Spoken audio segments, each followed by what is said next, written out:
It's not the government's job to police the line between true speech and false speech. The Constitution doesn't give our government that power. The government has the power to police the line between lawful speech and unlawful speech. Mark Chenoweth is the President and Chief Legal Officer of the New Civil Liberties Alliance, NCLA, a nonprofit civil rights group dedicated to protecting constitutional freedoms from government violations. Most people aren't going to know why their speech was taken down off of the platform. They might assume that it was the private decision of Facebook or X or LinkedIn, and it's difficult to discover that it was actually the result of a government order. In this episode, we dive into the NCLA's 3 lawsuits that have made their way up to the Supreme Court. The agencies no longer look at the statute and say, how do we best interpret this statute and apply it? Instead, they say, how far can we push this and still get federal judges to go along with our quote-unquote reasonable interpretation of the statute? Well, that's not a good dynamic to have in place. This is American Thought Leaders, and I'm Yanya Kellick. Mark Chenoweth, such a pleasure to have you back on American Thought Leaders. Good to be here. Most of our viewers have heard about Missouri v. Biden. This is one of actually 3 cases you have in front of the Supreme Court, your outfit, NCLA. That's, I think, not typical. It's not typical. We're not going to get used to it. Before we start, give me an outline of Missouri v. Biden. We'll do that for each of the cases. Quick thumbnail, what it is, and why it's significant, which it really, truly is. Yeah, well, let me do these in reverse order. So the last case of the term for us is the Murphy v. Missouri case. It was Missouri v. Biden below.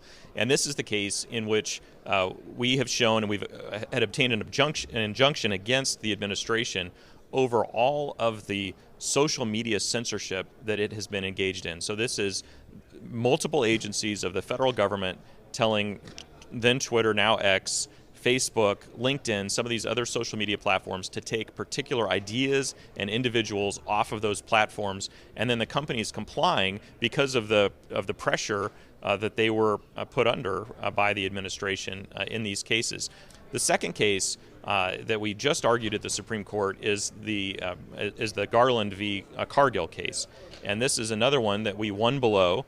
And this has to do with the bump stock ban, where bump stocks had been ruled legal by the Bureau of Alcohol, Tobacco, and Firearms under the Bush administration. The Obama administration had multiple rulings on this, and then the beginning of the Trump administration.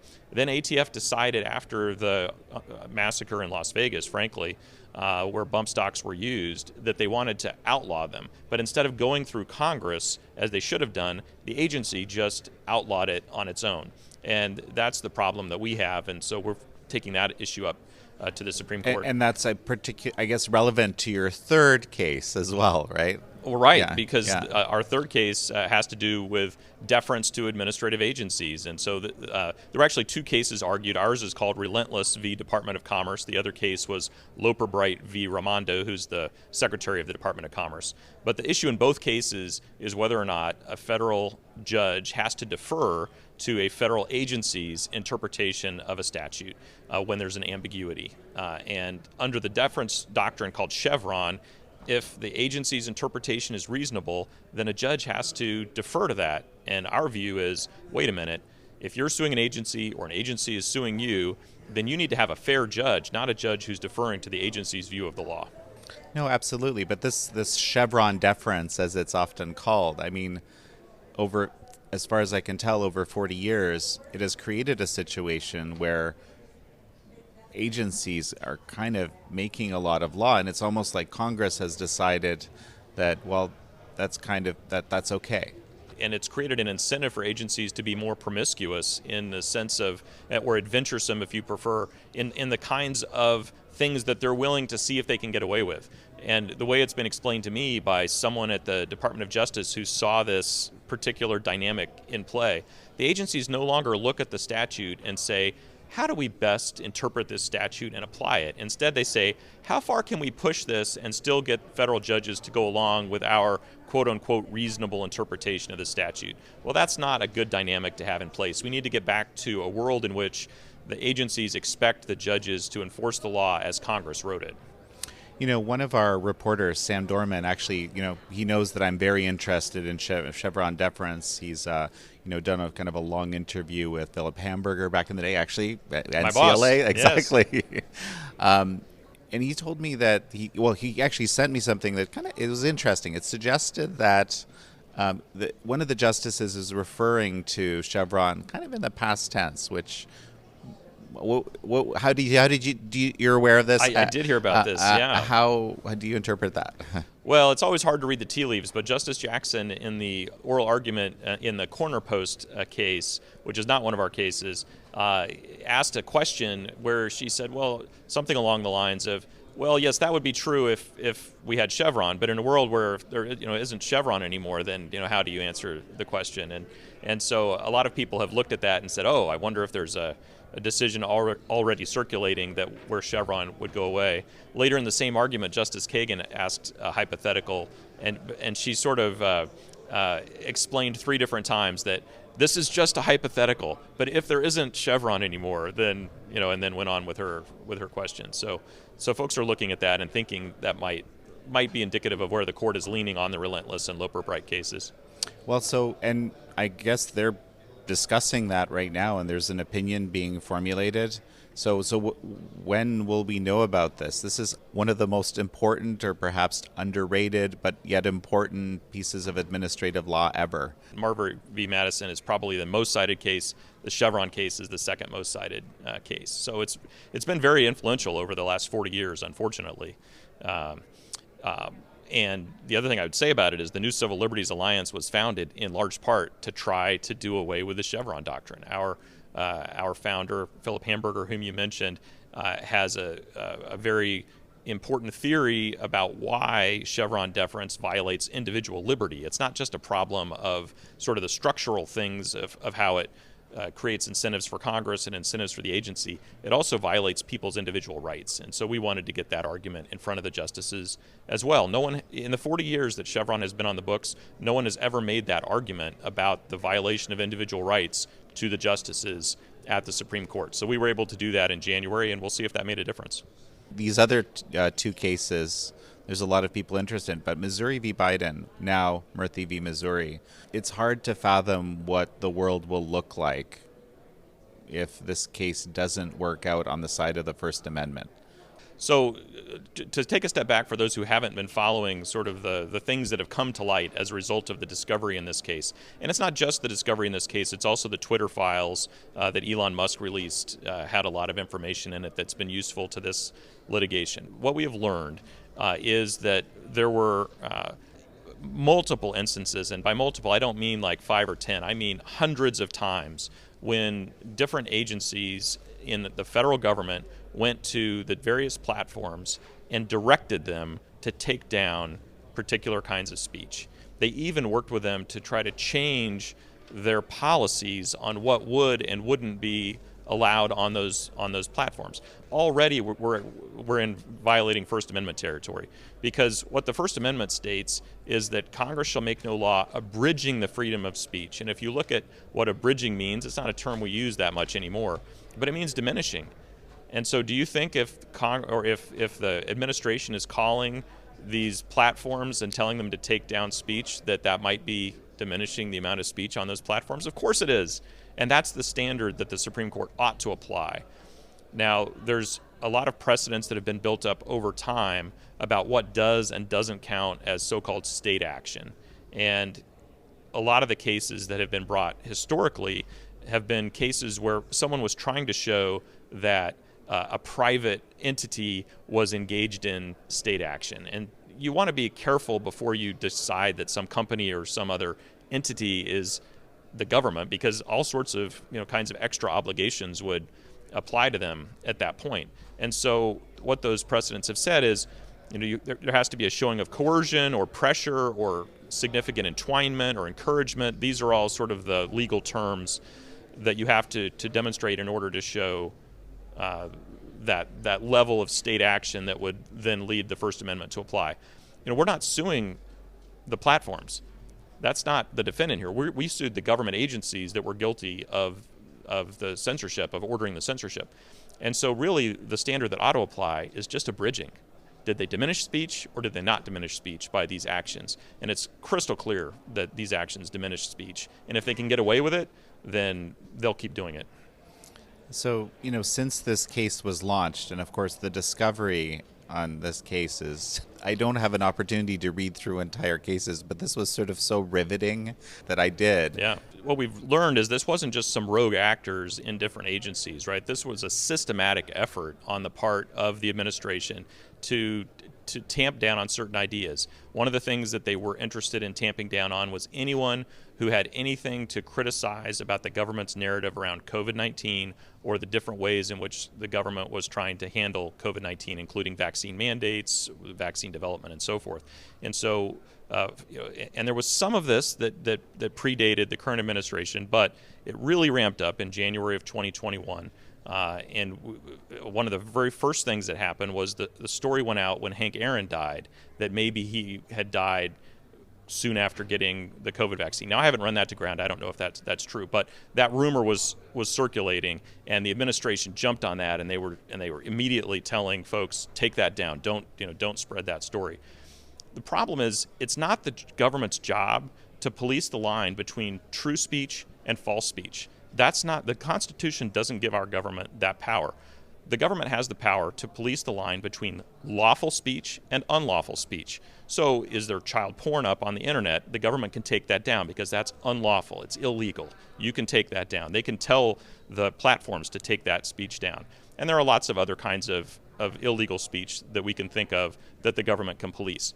But it can't police the line between what it thinks is accurate and inaccurate. That's just not the government's job. And yet this administration thinks that they can do that all over the place, not just on that, but on things like the Hunter Biden laptop.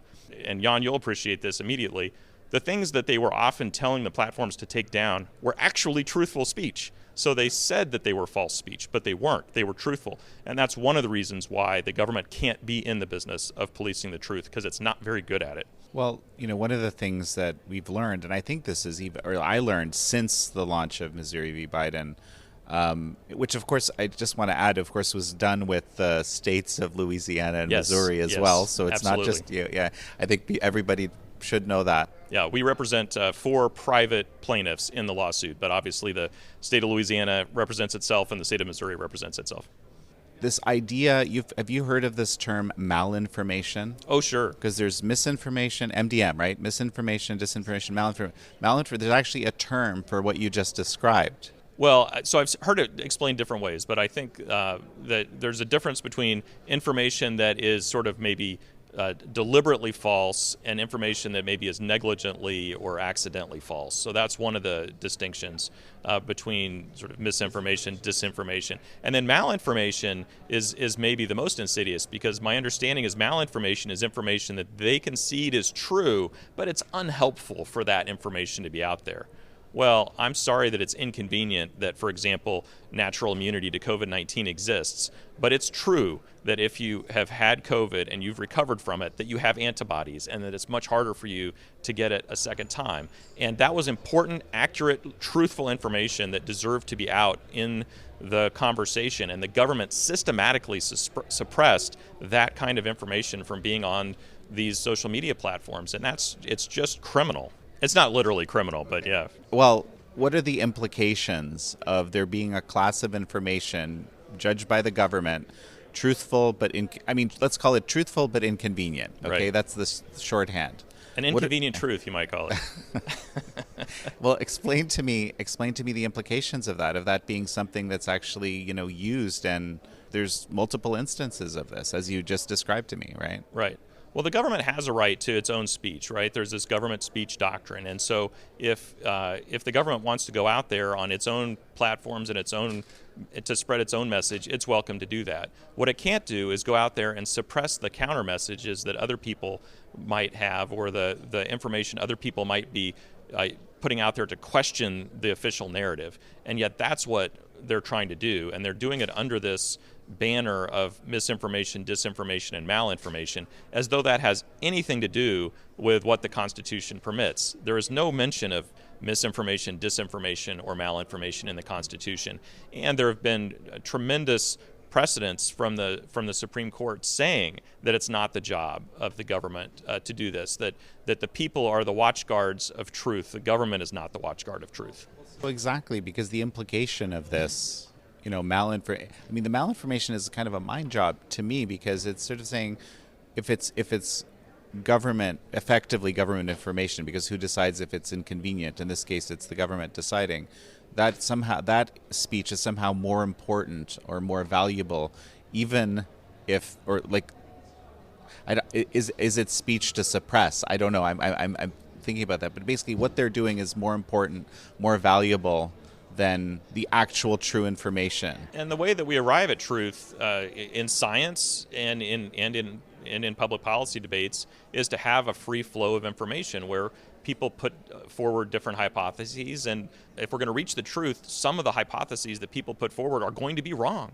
You have to have the freedom to be wrong, to say things that turn out not to be quite right. And then other people can come along and say, well, okay, that piece of what you said is right, but this piece I think is wrong. And then slowly over time, you're able to generate the truth of the situation in science or public policy. Well, I was going to say, I think you just described the scientific method, perhaps much. Ironically, yeah. Right? That's right, and that was not allowed to prevail in the debates around COVID-19. We were all led to believe that there was only one truth and that the government already knew it, and that all of the other information that was circulating was not true. And yet our clients in the Murthy case include Dr. Jay Bhattacharya, who's a professor at Stanford University, and Martin Kulldorff, Harvard University. These are top scientists in the field who understand epidemiology and understand the science behind these viruses, and had a different view than the prevailing government view about what we ought to do in terms of responding to the pandemic. And yet their voices were silenced. So are you going to give us a hint as to what I guess this operation is going to argue on the 18th? Right. So in the Murthy case, the state of Louisiana is going to be the lead folks arguing this case. And what we're going to try to explain to the justices is that even under the standard that is prevailing that I talked about earlier, the sort of coercion or pressure or entanglement standard, there is plenty of evidence in this case to show that all of those things happened. The White House was telling these platforms to take speech down, and then when they didn't do it, they'd call them back sometimes the same day and say, hey, how come it's not down yet? There were also instances of threats by the president saying, well, we're really going to have to look at Section 230 and the immunity that you guys have under Section 230 if you don't go along with what we want to do from a censorship standpoint. So there are examples of the pressure, of the coercion, of the entanglement. But as I alluded to earlier, I don't think that's the right standard. I think that it's a much lower bar than that. Look, the reason that we were able to show in this case that all of those things happened is because we were able to get discovery from a judge who believed us enough, and there was enough evidence, and the Twitter files were helpful in this. But if you have to show that, and the government knows you have to show that high a bar, most people aren't going to know why their speech was taken down off of the platform. They might assume that it was the private decision of Facebook or X or LinkedIn or whatever to take down their speech. And it's difficult to discover that it was actually the result of a government order. And if you have to show, before you can ever survive a motion to dismiss in a lawsuit, that there was coercion or entanglement or encouragement, it's going to be very difficult for an individual to show that. And that would give the government way too much latitude in silencing ordinary Americans on these platforms. Fascinating. I mean, you're involved actually in a whole new case now. I believe it's the Daily Wire and the Federalist and the State Department on the other side. Explain that case to me, because obviously related. Yeah, it is. It's related to this social media censorship problem, and you're exactly right. So it's the Daily Wire, the Federalist, and the state of Texas is one of the plaintiffs as well. And we've sued the State Department because it's come to our attention, and this is due to some great reporting by our colleague Margot Cleveland, who also works for the Federalist, by Gabe Kaminsky at the Washington Examiner. I think we all assume the State Department is engaged in activity overseas on behalf of Americans. But in this case, the State Department was actually funding research and developing technology to promote censorship. But not only was it developing this and promoting it, it was then turning around and selling it or giving it to folks in the United States to use to suppress the speech of Americans. Well, this is shocking. First of all, it's shocking that the State Department would be doing something that had a domestic focus at all. And then secondly, the fact that it would think that it can take this technology, which, look, there may or may not be a legitimate way to deploy this kind of technology in service of the foreign policy of the United States. I'm not a foreign policy organization. I'm not going to opine on that today. But I know for sure that the First Amendment forbids the State Department from turning around and applying these tools. And not only does it have these tools, it has a test bed where it allows folks to come in and test the efficacy of these various speech-suppressing software and tools that they've developed. And so now we have organizations like NewsGuard that are going out there and they are trying to demonetize some of these websites, like the Daily Wire, like Federalist, probably Epoch Times too, I wouldn't be surprised. So the fact that the State Department is the one that's behind this, facilitating this, has been using government taxpayer dollars to do this it is unlawful, and that's what we are. That's why we're suing the State Department over it, and hopefully we will be able to show to the federal court and get the federal court to stop the State Department from doing this anymore. So, it's terrible to hear this, because I remember back when the legislation for the Global Engagement Center, which is the arm of the State Department that's doing this right now, was written, and I was actually very happy to see that there was some kind of effort to counter Chinese Communist Party propaganda that was being lifted on the ground, because it was what I was observing over years of looking at, China. There was this, billion-dollar effort at foreign influence being pushed in all sorts of ways, into the United States especially, but basically the West at large. I mean, just purely on that on these influence operations, and the U.S. had, I guess not a lot to counter on the other side. And the way this was written, it seemed like this was the U.S. trying to get busy on trying to counter that in some way. Yeah, kind of a radio-free Europe for the internet. Right. But and more sophisticated, right? To be fair, and to see what it's become now, what we've learned, it's become. It's just utterly, maybe heartbreaking is the term, right? It's a good term for it. I was dismayed. With both of these cases. When we started the Murthy case, I had no idea that I thought we might find some rogue actors. I had no idea that we were going to uncover a systematic suppression of Americans' free speech by multiple agencies of the federal government in a coordinated and systematic fashion, going after particular ideas and particular individuals. And that's shocking. And then to turn around and find out that not only were these other agencies doing it, but our own State Department is testing software and turning it over to private actors and encouraging private actors in the United States to use this government-developed software to suppress American speech just takes my level of heartbreak, to use your word, to an even deeper level. So where are things at with this case then? So the Murthy case will be argued March 18th in the Supreme Court, and we'll have a decision on that by the end of June. The State Department case is still at a pretty early stage. So we filed in the Eastern District of Texas. With that litigation, the State Department predictably is trying to move out of Texas and wants to force us into a different jurisdiction like Washington, D.C. And so we'll have some of those initial battles presumably in the litigation. But we think that we'll get some discovery here pretty quickly, and we'll get a handle on the scope of the State Department's activities, and we'll have more to go on than just the good investigative work that journalists have done so far. What are your thoughts about trying cases in D.C. in general? We don't do it. Look, there are some very fine judges in Washington, D.C., on both the District Court and the U.S. Court of Appeals for the D.C. Circuit. And it's not just a question of the makeup of the bench in terms of who appointed most of the judges on the bench, although that is a problem. The majority of the judges at both the district level and the Court of Appeals level in D.C.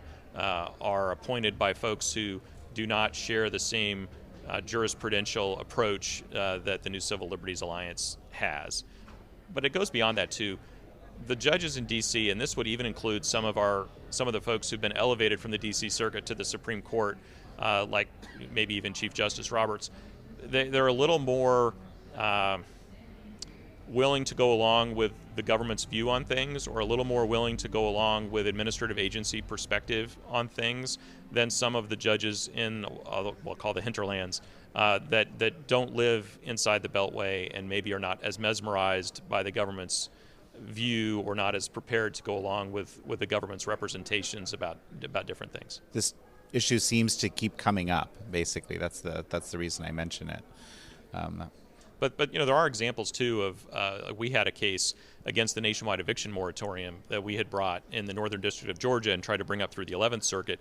Meanwhile, someone else brought a case in the D.C. District Court and up through the D.C. Circuit. And even though they lost at both levels, they got the case up to the Supreme Court very quickly by losing at both of the lower court levels. So I suppose that's a strategy we should keep in mind for the future as well. Oh, very interesting. Well, let's jump to this bump stock issue. And so some people might not even understand what bump stock is. So maybe just quickly tell me about that, and how is it that this has come to the Supreme Court, I guess, because it's not necessarily obvious that it needed to.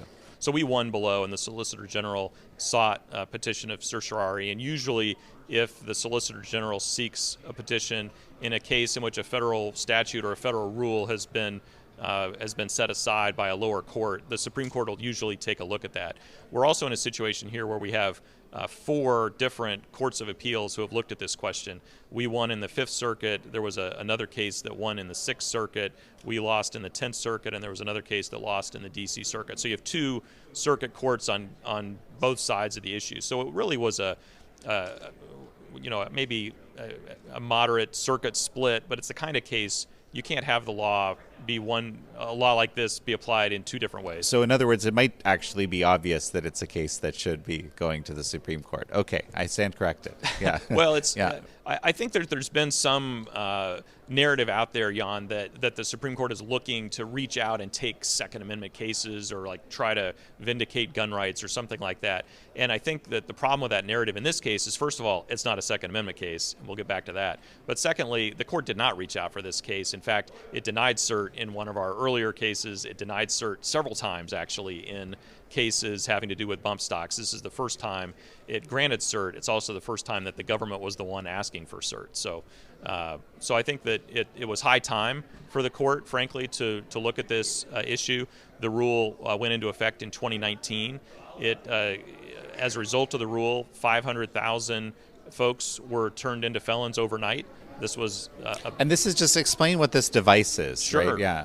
So a bump stock so the stock of a gun is just the part that you hold against your shoulder, right? It's the part that's sort of between the trigger and the back end of the gun. And so with a bump stock, you remove the regular stock from the gun and you put on this piece of plastic, and that's what it is, that replaces the regular stock. And you might say, well, so it's not affecting the trigger assembly at all or anything? No, it's not. It's just changing the stock of the gun. There's a couple of features of the bump stock that make the gun operate slightly differently. One of them is there's an extension ledge that's part of it that allows you to rest your finger in front of the trigger. So instead of putting your finger on the trigger, you rest your finger on this ledge in front of the trigger.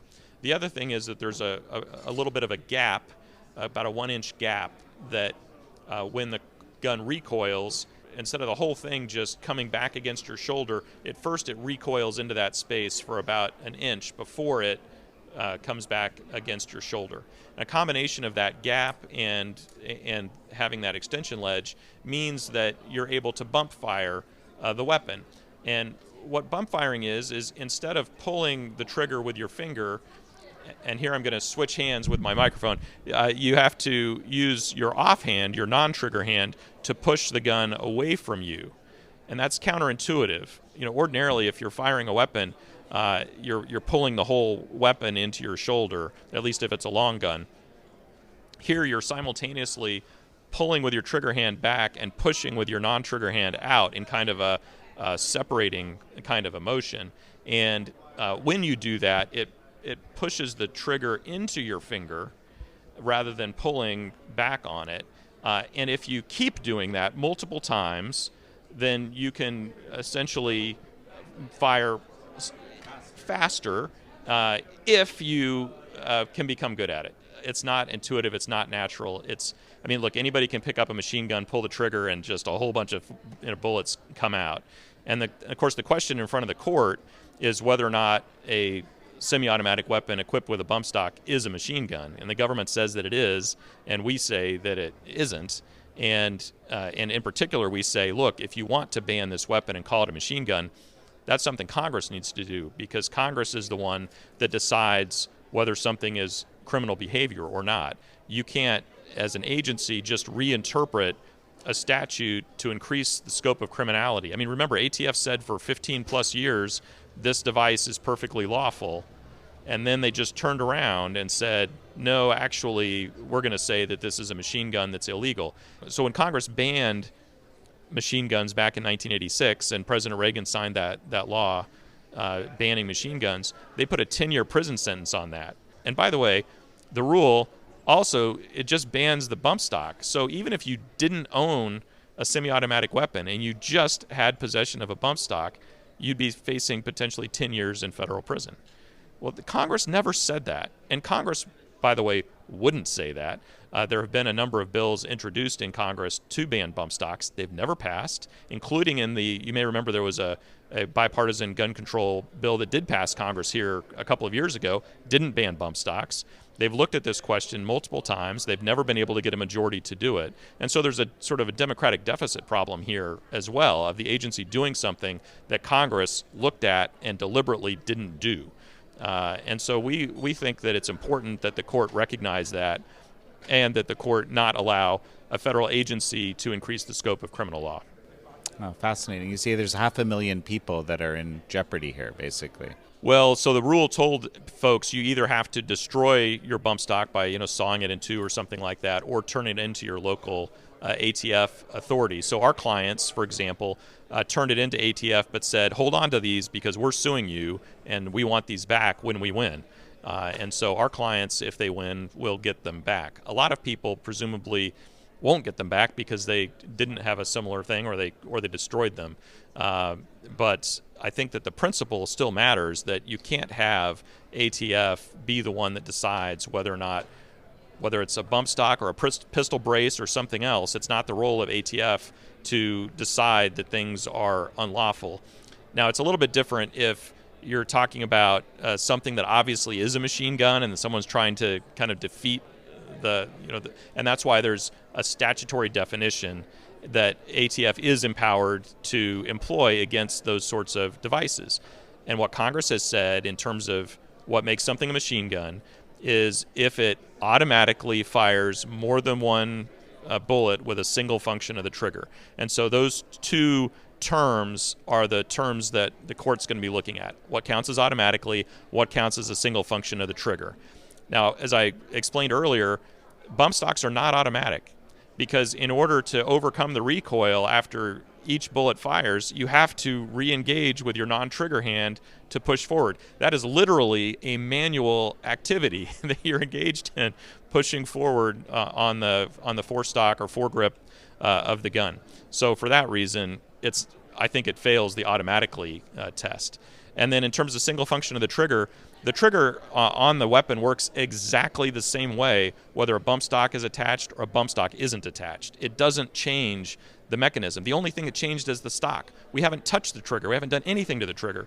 And so the idea that somehow the trigger has become illegal because of something we've done to another part of the gun, I don't think that makes sense. It's still a single function of the trigger. It still works exactly the same way.